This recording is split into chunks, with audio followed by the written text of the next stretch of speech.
Ole. Nathaniel. Carlos. Wanker. Pendejo. Beer. The Nathaniel and Carlos Beer Tasting Show podcast.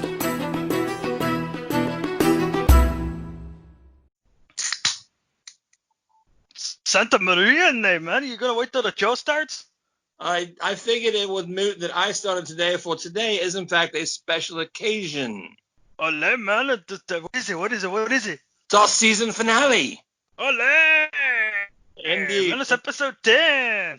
Episode 10 is a landmark for us. This show has actually officially run longer than any of our shows that we've ever done before. Today, we have a special guest with us, and it's not Eliza. Hey, man, are you really surprised Eliza's not here? No comment. Yes, joining us today will be Earlobe Nick of Opal and Jade fame and apparently our show's fame now.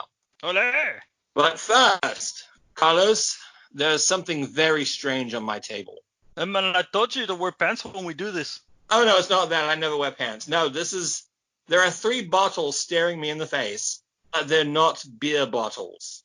Man, did you buy IPAs? Did Eliza, take you to the dark side?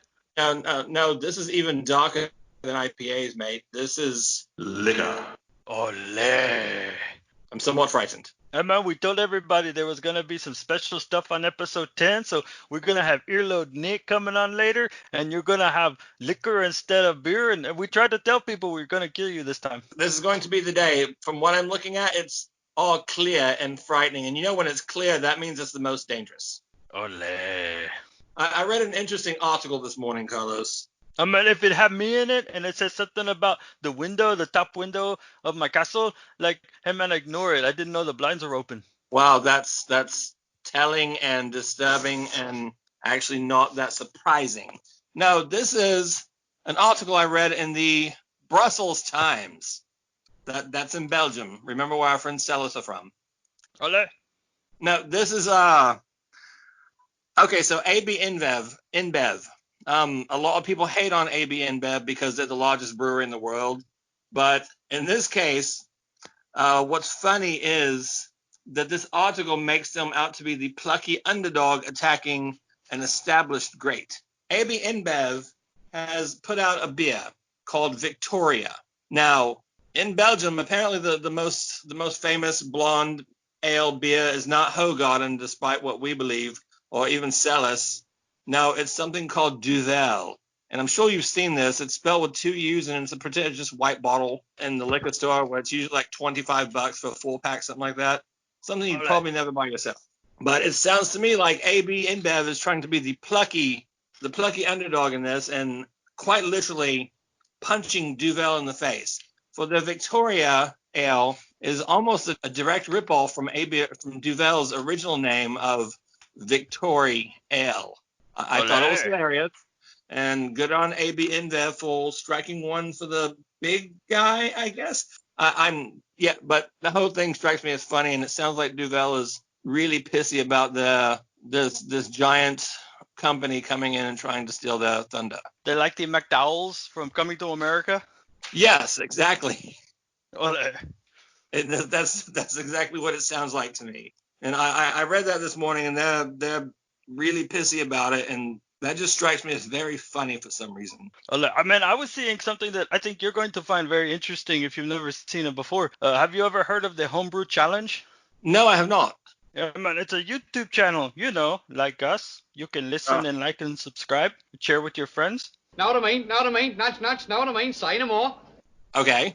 Ole, but what it is, it's a guy from your part of the woods. He's over in the UK, and he's attempting to brew all 99 BJCP beer styles and his little home setup. He's got a pretty good setup at the house there. And the episode that I watched, he took the challenge to brew in an hour. An hour? To brew in 1 hour, and that's from water in the kettle to the fermentation chamber. So I'm just going to tell people that typically a primary boil on a wort like that should take about 2 hours, depending on the beer style. So this bloke, that's just the boiling point, not the sparging and the dripping and the casting and the priming and all that. That's just the boil. So this bloke is going from water to beer in an hour. Ole. I'm curious as hell. Yeah, so it develops his pressures on the video pretty good. Now, when they actually taste the beer, it's been about 2 weeks after he brewed it and it fully attenuated. And the final specs he put up is the fermentation from 68 to 78 degrees. The original gravity was 1.040 and the final was 1.008. ABV came out to 4.2. And he said he's brewing a best bitter, and it had like a kind of a caramel color to it, and they do like a little tasting at the end of it, and they did not throw up. They seem to actually like what they came out with. But he's got it on his channel. You can watch. He's got the different ones. He does Irish beer. He does Scottish ale, so pale Commonwealth, Irish stout, German wheat. But yeah, he's taking the challenge and he's cranking them out. Homebrew Challenge is the channel. Damn it, Homebrew Challenge is the channel. Now what's so goddamn important? So that fermentation temperature, he was brewing an ale, yes? Ole. That was just for my own edification. It wasn't informative of anything. I was just curious. Well, excuse me, princess. So continuing on this YouTube binge that we seem to be on, in view of this being the liquor show, I thought I would try my hand because we're not one trick ponies. Carlos and I do, in fact, we're fans of inebriation and intoxication in general. So being not the only way to get there.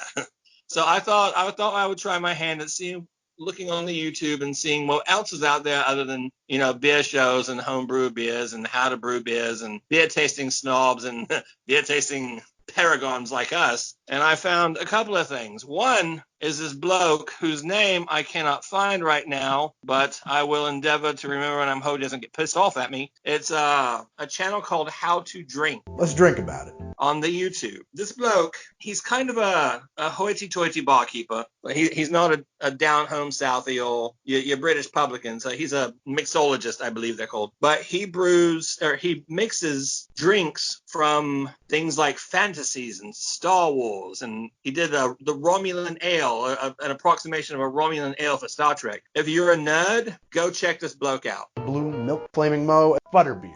If you're a nerd who likes to drink, go check this book out. It's on how to drink. It was actually funny. I spent like 3 hours the other night watching it. And there's this other YouTube channel that I looked up and I just happened to stumble upon from the How to Drink bloke. It's called Whiskey Tribe.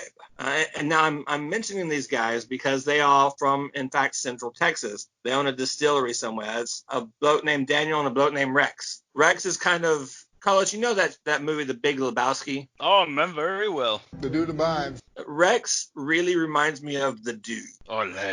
But he has an interest in the high-end whiskey instead of White Russians. Hey, at least I'm housebroken. And there's another bloke who is obviously the brains behind the business and the real whiskey snob. But these guys, they're on their YouTube channel, in addition to discussing, the various whiskeys and stuff, the guy that reminds me of the dude, he likes to do experiments. And the one experiment I stumbled upon last eventide, he put coffee into a distillery, an alembic, to see if he could distill coffee. Now there was no sugar in it, and there was no yeast, so there was no fermentation. So there was no alcohol. But what he got was a clear liquid with the essence of coffee flavor. I said, man, that sounds like me. Yes, you are a clear liquid with the essence of coffee flavor. Well, I mean, sometimes I produce something like that. You. That is possibly the most apt description of you, Carlos, I've ever heard. In the same episode, so he does something utterly disgusting. He takes 15 meal deal breakfasts from McDonald's, blends it up,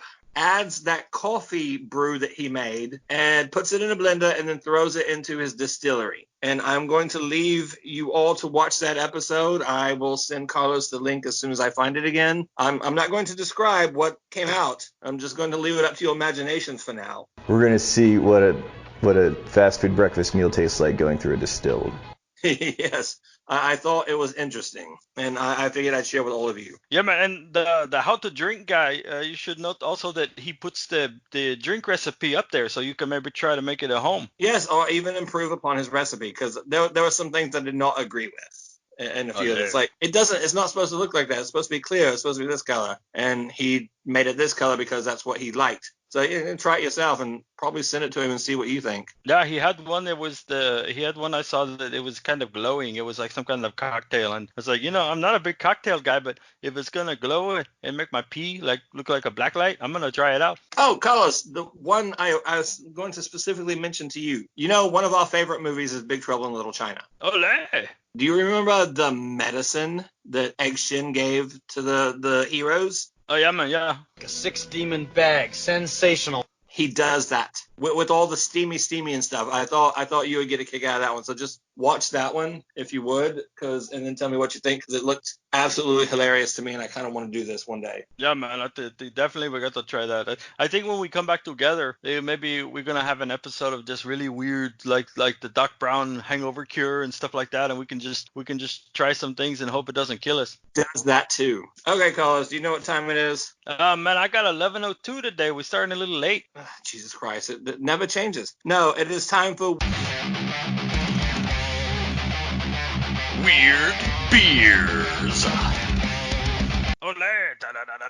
Weird beer. For our first weird beer, Carlos, what was on Saturday mornings when you were just waking up and you would stumble out of the barn? What was the first thing you did on Saturday mornings as a child? As a child, well, it depends on what age we're talking about. Because when I was like a little kid, I would try to figure out where my home was, because sometimes my parents would drop me off on the side of the road. But when I got more into the teenage years, and you got to that point in your life, that's when I kind of started rolling over and going, I don't know your name, but I will miss you. And then I would run out. Okay, so most normal upbringing when they were children, they got up on Saturday morning and watched cartoons. Oh, man, Muppet Babies, that's it. I know what you're talking about.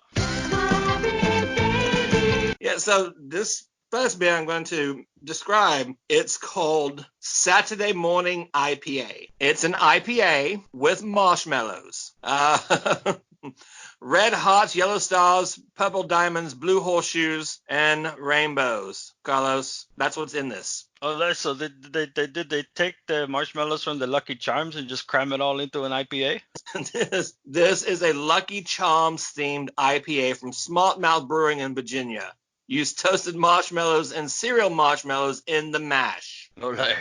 The result is supposed to remind drinkers of Saturday morning spent planted in front of the TV, downing bowl after bowl of sugary cereal during a marathon cartoon session. As Smart Mouth calls it, the IPA is magically ridiculous. Olé. It kind of reminds me of, we've been reading so much about the milkshake IPAs that I'm still very nervous to try. I'm going to send you this link so people can enjoy this as well, because the next one is going to be, it's probably going to wash the taste of joy out of your mouth.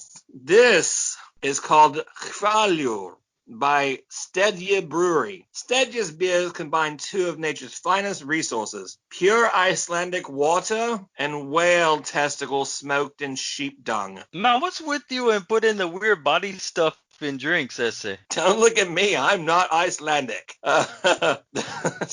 There's so much to read on this, and I can't read it all because it contains a lot of things that go beep, but one massive ball used per batch. That's as far as I need to go.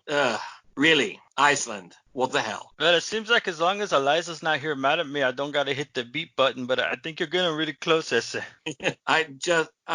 Iceland. I think you owe us an explanation. Okay, Carlos, in keeping on the theme of balls. Oh, sorry. These things pop up and I have no choice. This one is called... Hold on. I thought you said that we were not one-trick ponies, Esse. Apparently we are. With two ball ponies. Oh, dear. Carlos. I'm scared to ask, but what's next? Do you know what a Rocky Mountain oyster is? Man, I'm from Spain. Of course I do. Well, some company... What started as an April Fool's joke decided to throw another chunk of the balls into the beer. This one is literally labeled as more testicles. Wincoop's ball beer started as an April Fool's joke, but picked up so much attention the brewing company decided to turn it into an actual beer. Rocky Mountain Oyster Stout brewed with spiced and roasted bull testicles has a meaty, savory.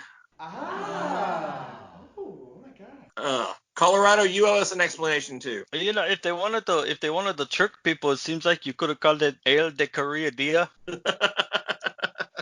And I don't think most people know what that is, so it kind of like, oh, let's try. I don't know. Why is it chewy?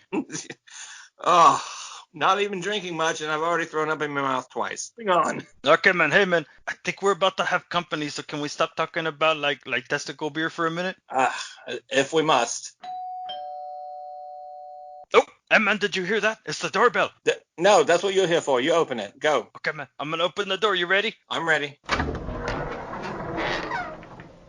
Man, there we go. Olele, man, it's your love, Nick. Holy crap. Earlobe freaking Nick. Hello, gentlemen. Olele. He called you a gentleman. Yeah, man, I don't think you know me too good. Don't worry, that'll change. Oh, indeed. So, Nick, how are we doing today, Mr. Nicholas? I am doing very, very well. Very, very well for hump day. Carlos, I'm going to steal your thunder here and go, Olay. No, man, I just don't limit it to one day, man. I hump as much as I can. Oh, dear. Uh-oh. Guess what day it is? Sometimes alone, I say. That just reminded me of a meme I just saw that I was going to share before you started recording, but I mean, hell with it, we're here. So I almost had a threesome last night. I just needed 2 more people. So hump day. Nick is doing great. Well, I hope, Daniel, we hope that Nick is liking, sharing, and subscribing. Ole. I think one of our biggest supporters at the show. I am indeed, and I will make sure that this gets out even further and further. Excellent. So he's like a sort of Wi-Fi relay. Ole. You could definitely call it that. Dude, I am a huge nerd. I just wanted you to know. It didn't come through in the show when we met. I'm, yes, all that is geek. I'm starting to see that. I'm learning more and more. I like this. Oh, don't get too comfortable, because Carlos there will take his pants off. I've seen it. And it's also funny too, because like with Earlobe Nick and Lilith, like they know the funny thing that you're actually taller than me. I have a tendency to slouch. Ole. I think I sound a lot taller than I am. So I'm just going to go right out and say it. First, I'm not going to say the Earlobe story because that is not my story to tell. I'm Opal. I'm Chink. And we are all colored treasures. But I've been touting this story. So, Nick, I believe all 13 of our fans want to know why you got stabbed and how.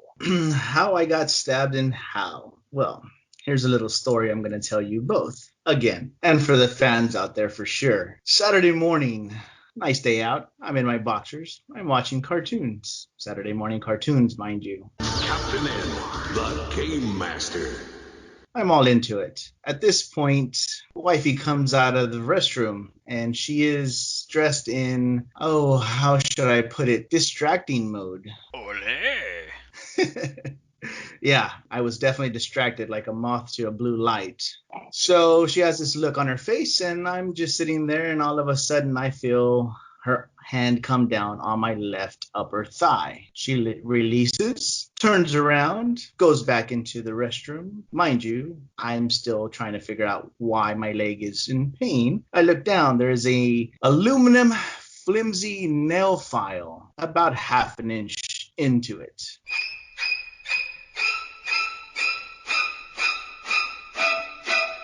At this point, I'm trying to figure out what did I do? Allow me to interject. Now, this was before you are married, right? Correct. This is 1 year into our relationship. Please continue. And so I pull it out. Of course, there is blood. And so I, bandage myself up with what I could. She comes out of the restroom fully dressed at this point and looks at me and she's like, "Are you ready to go to the store?" Now, I don't know if I did anything the night before or she was just anticipating that I was going to do something in the future. Nonetheless, I never asked her why. She never said anything, but she still has that file though. And even to this day, I'll apologize going to sleep. I'll apologize waking up, and I'll just text her in the middle of the day. Instead of saying I love you, I say I'm sorry. That's enough. That's enough, dear. I'm awfully sorry. That's fine. Because I don't want it stuck in the right leg.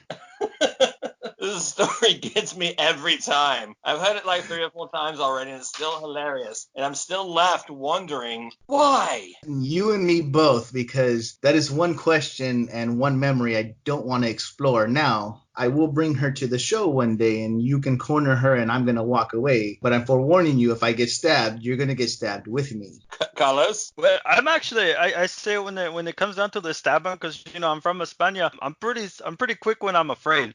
So it's gonna go into Operation Human Shield, they say, and I'm gonna be behind somebody before you know it. It is a moral imperative that we do find out just what we have to. If he brings you to the show, I will risk you getting stabbed, Carlos, to find out why. But here's the big question too, Ese. If the lady came out and she was dressed like it was no time, Ole, what were you watching, man, that you could not stop watching and get through that, Ese? Do you remember? I don't remember what I was watching. I just remember watching her. Because again, she was dressed in, that distracting mode, clothes or lack of there. So, she caught my attention. And so I didn't see where her hand was going until after the fact. See, no, this is perfectly understandable, Carlos. He did not have time to react to the impending no time because she just walked out, stabbed him in the damn thigh, and then left. Sounds like that was definitely a warning, Ese. I saw this meme today and it says the world's most addictive drug, and it's a crazy woman. I guess I'm very addicted. Carlos knows all about that. Yeah, you guys know I have an affinity for redheads, and I'm surprised I lived this long. Oh, yes, definitely. Ole. You had a place you want to talk about that you like to go to? Yeah, here in my little town of Bastrop, there is a little place on Main Street at 1008 Main called Bastrop Beer Company. It's a little mom and pop shop type owned business. Wonderful family, hardworking. They had a couple of stores, but they shut them down just to be closer to home. But nonetheless, it houses over 300 beers, 28 on tap, and they support all local breweries, Celis being one of them, Eighth Wonder, and Blue Owl, Eastsiders. So it's just a Molotov cocktail of just different brews from all over those breweries, and it's 10 minutes from me. And so if you're in town, definitely stop by. They have a wonderful staff, and the atmosphere is nice. They have old pinball type machines and just retro games and whatnot, and dart, pool. It's a little, hole in the wall type thing, but it's very nicely decorated with just beer memorabilia from all over the world. It's a pretty nice place. Hey, Carlos, did you see what happened there? I think I heard it because I got the tunnel on the brain already. I say. We did not have to do it. Nick did it for us. Because we find a way to mention Celis Brewery like every week. No, you find a way to mention Daytona every week. Hey man, that's fair. That's fair. But yes, wonderful ladies from Celis. I really enjoyed the presentation that they put on that week with you guys. It was wonderful. That Sunday morning was one of the best. Ole. I have to agree. So on the topic of drinking, Nathaniel? Oh, what? Is it time for the main event? You know what? Let me go get my glasses and my chaser. The only beer I'm going to drink today is, in fact, the one that I might be using as a chaser. Ale, main event time, I say, we're going to kill you. Okay. Okay, Carlos, our first one. You know what, Carlos? Why don't you tell them about the first one? And good luck with that pronunciation. Ole, man, here, we're going to have fun with this. Okay, so I guess while you're pouring, we got the Hornica de Chechis Maramore's Plum Brandy. Ole, man, that's from Romania. It's got an ABV of 50%, 100% natural drink produced in a distillery with a tradition from 1949, obtained by distilling plum mounds in pleasant boilers on wood fire and stamped with spring water. Ole. Okay, now there's a story behind this. Her ladyship was at her office, and they were cleaning out one of the rooms, and she found this little bottle stuffed behind a sort of, I suppose, a coffee machine. And she brought it home because she knows I do indeed imbibe. And I said, ladyship, what is this? And she goes, I don't know. I just found it. And here you go. I'm like, oh, thanks. So I looked at the date, and the purchase date on this was October 25th, 2010. So I am, in fact, drinking what appears to be 16-year-old brandy. So I want you to hear this, Carlos. There we go. Ole. Yeah, it's a cork, so you know it's fancy. Have you seen the Muppet movie where Kermit is trying to get wine for Miss Piggy, and Steve Martin is a waiter, and he goes, Don't you want to smell the bottle cap? It smells like, holy crap, it smells like plums. The cap smells like plums. Ole. The liquid inside smells like bad decision. Carlos, we're going to let you do the toast on this. Mugs up. Ole. I want to thank you all for coming, especially my parents. Not funny! 3, 2, 1. It's funny because he's in pain. Oh boy, oh yeah. Oh, it burned all the way down. Ole. People drink this for fun, and they're wrong. I mean, I think it's fun for us, Ese. I will be able to talk again momentarily. So, description, I believe, is what you people were asking for. Ole. I hate you all for this, but here we go. The first step, when it just touched my lips, was actually, oh, this is sweet. It's kind of plum. I like plums. I did. Not anymore. Going down, as soon as it hit my tongue, it sort of evaporated and then just went straight down my throat as though someone lit my mouth on fire and I decided to swallow it because I'm dumb. It sounds like it tastes like pain and anger. Yes, with aftertaste of plum. As I'm sitting here now recovering and wheezing, I do get the sweetness. It's actually in my throat, and that's the weird part because I shouldn't be tasting things in my throat. But there it is. I probably would give this to Eliza just to mess with her. I'm not a brandy aficionado. It's not my liquor of choice. I'm more of a neutral spirits man, but I can see how it would be charming to somebody who is older and pretentious. I feel like if you give it to Eliza, she would just drink it down with no problem and go, I like it. Just to piss me off. Okay, for our next one is Boodle's Gin. Boodle's is a gentleman's club in England, in London, in fact. Not like the gentleman's club you have here. It is a place where older blokes go with a little bit of money and they go just to hang out. There's no strippers or no fried chicken wings and no lap dances. It's just a place for blokes to go. I might be able to meet Fraser there. Yes, and his brother. Well, that's a bit artless, don't you think? I Paul, you tell. Ole, the Boodle British Gin is made in a classic London dry style and inspired by a recipe that dates back to 1845. It begins as a clean spirit distilled from English wheat and possesses an approachable blend of botanical including sage, rosemary, and nutmeg. A noticeable emission of citrus botanicals leads to an understated aromatic nose and taste. All of these ingredients come together to add a mellow yet herby quality to Boodles, balancing out the essential piney notes from the juniper. Ole. It's like smelling potpourri. It really is. It's so herbal. I'm actually kind of looking forward to this. Okay. Do you have a flowery toast? No, unfortunately, not a flowery toast. Mugs up. Mugs up. Mugs up. Champagne costs too much. Whiskey's too rough. Vodka puts big mouths in gear. This little refrain should help to explain why it's better to order a gin. 3, 2, 1. Ooh, that is like lemonade, only set on fire, but not like the brandy was. I'm not wishing I was dead. I can drink more of this. In fact, I'm about to drink some more of this. It's no wonder gin and tonic is such a huge thing. In that I believe a tonic would actually mellow this out a little bit and add to it. But this is drinkable on its own. This is one of the first liquors I found out that I can do that. It's very big on the juniper. I definitely taste the citrus. I'm just not getting really in any of the coriander. I can drink this again.